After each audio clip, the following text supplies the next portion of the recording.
कश्मीर घाटी में आज एक बार फिर आतंकियों ने सुरक्षा बलों पर हमला कर दिया। आतंकी सुरक्षा बलों पर फायरिंग करके फरार हो गए। गनीमत ये रही कि किसी को भी कोई नुकसान नहीं हुआ है। आतंकियों को पकड़ने के लिए पूरे इलाके की घेराबंदी कर सर्च ऑपरेशन चलाया जा रहा है। यूटी जम्मू कश्मीर के उपराज्यपाल मनोज सिन्हा ने जब से अपनी जिम्मेदारी संभाली है तभी से ही वो अपना ज्यादातर समय जनता के बीच बिताते हैं। वो ज्यादा से ज्यादा जनता से जुड़कर उनकी समस्याओं का समाधान करने की कोशिश करते हैं। ऐसे ही आज उस वक्त हुआ जब जम्मू के अखनूर में ब्लॉक दिवस चल रहा था और विभिन्न विभाग के अधिकारी जनता की समस्याएं सुन रहे थे। तभी उपराज्यपाल मनोज सिन्हा ब्लॉक दिवस के मौके पर खुद पहुंच गए। सबसे पहले उन्होंने अधिकारियों से मुलाकात की और देखा कि सब कुछ ठीक तरीके से चल रहा है या नहीं। उसके बाद उन्होंने खुद जनता की समस्याएं भी सुनी और उनके समाधान का आश्वासन भी दिया। कश्मीर घाटी के अवंतीपुरा के एसओजी भवन में आग लग गई। सूचना मिलते ही फायर ब्रिगेड की गाड़ियां मौके पर पहुंची और तुरंत आग पर काबू पा लिया। गनीमत ये रही कि कोई बड़ा हादसा नहीं हुआ। वहां रखे हथियार और गोला बारूद को कोई नुकसान नहीं हुआ है। आग लगने की वजह का पता लगाया जा रहा है। कश्मीर घाटी की गुरुद्वारा प्रबंधक कमेटी श्रीनगर ने डिस्ट्रिक्ट फायर ऑफिसर बडगाम और डायरेक्टर फायर सर्विसेज श्रीनगर की लापरवाही की बड़ी निंदा की है, जिन्होंने फायर स्टेशन नारायणा में गंभीर रूप से बीमार सूरजपाल सिंह की बीमारी को नजरअंदाज किया, जिसकी कोविड-19 की वजह से मौत हो गई, जहां उन्होंने उसे छुट्टी तक न दी और न ही कोई गाड़ी मुहैया करवाई ताकि वक्त रहते उसका इलाज हो पाता।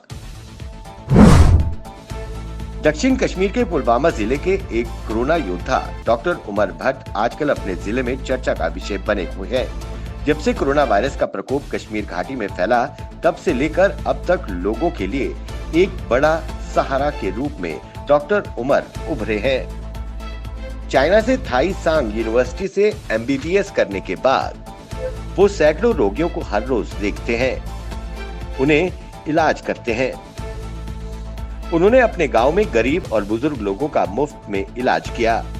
उनका कहना है, मैं मानवता के लिए मुफ्त इलाज और परामर्श कर रहा हूँ। कश्मीर घाटी के श्रीनगर के प्रेस एनक्लेव में आशा वर्कर्स यूनियन कश्मीर द्वारा प्रशासन के खिलाफ नारे लगाकर अपनी मांगों को लेकर विरोध प्रदर्शन किया गया। उन्होंने प्रशासन से न्यूनतम वेतन और रेगुलराइजेशन की मांग रखी।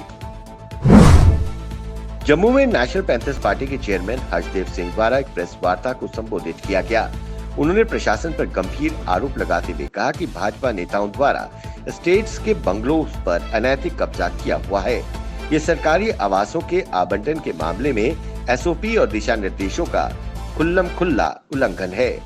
आरटीआई द्वारा इस बात का खुलासा हुआ है। जम्मू और कश्मीर के गरीब लोग जेके बैंक की शाखा में केसीसी और अन्य योजनाओं के तहत सरकार द्वारा प्रदान किए गए मुआवजे से वंचित हैं, क्योंकि जम्मू कश्मीर बैंक प्रबंधक द्वारा कोई समीक्षा नहीं की गई है। स्थानीय गरीब युवाओं का कहना है कि सरकार बेरोजगारी दूर करने के लिए कई योजना लेकर आई है, लेकिन बैंक प्रबंधक की कार्रवाई उपभोक्ताओं के खिलाफ है। वहीं लोगों ने बैंक के अध्यक्ष और डीसी रामबन से मांग की कि इस बैंक के प्रबंधक को जल्द से जल्द बदल दिया जाए या फिर लोगों को सभी योजनाओं का लाभ दिया जाए। जम्मू में आज नॉन गैजेटेड एम्प्लॉयज यूनियन ने जम्मू यूनिवर्सिटी प्रबंधन के खिलाफ जोरदार प्रदर्शन कर नारेबाजी की। उन्होंने मांग की कि जल्द से जल्द उनकी लंबित मांगों का हल निकाला जाए। कोरोना काल में अनलॉक 4 में धीरे धीरे विकास कार्यों में तेजी लाई जा रही है।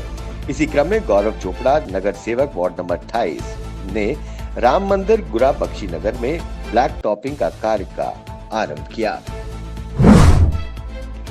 जम्मू कश्मीर के उपराज्यपाल के सलाहकार भटनागर ने फाइनेंशियल कमिश्नर अतुल डुल्लू के साथ जीएमसी जम्मू के इमरजेंसी वार्ड्स का दौरा किया। वहां उन्होंने मरीजों की समस्याएं और सुविधाओं की समीक्षा की।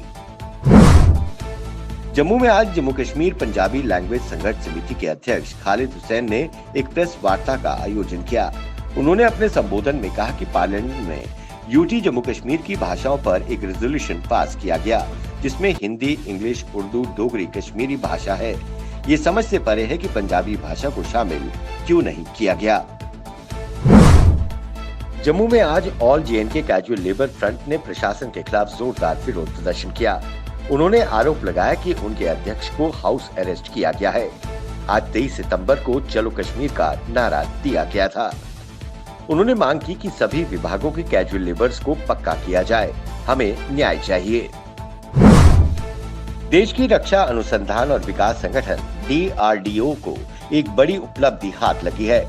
DRDO ने laser guided anti tank guided missile का सफल परीक्षण कर लिया है। ये परीक्षण भारत में निर्मित अर्जुन टैंक से किया गया। ये मिसाइल मॉडर्न टैंक से लेकर भविष्य में टैंकों को भी निस्ते नाबूद करने में सक्षम होगी।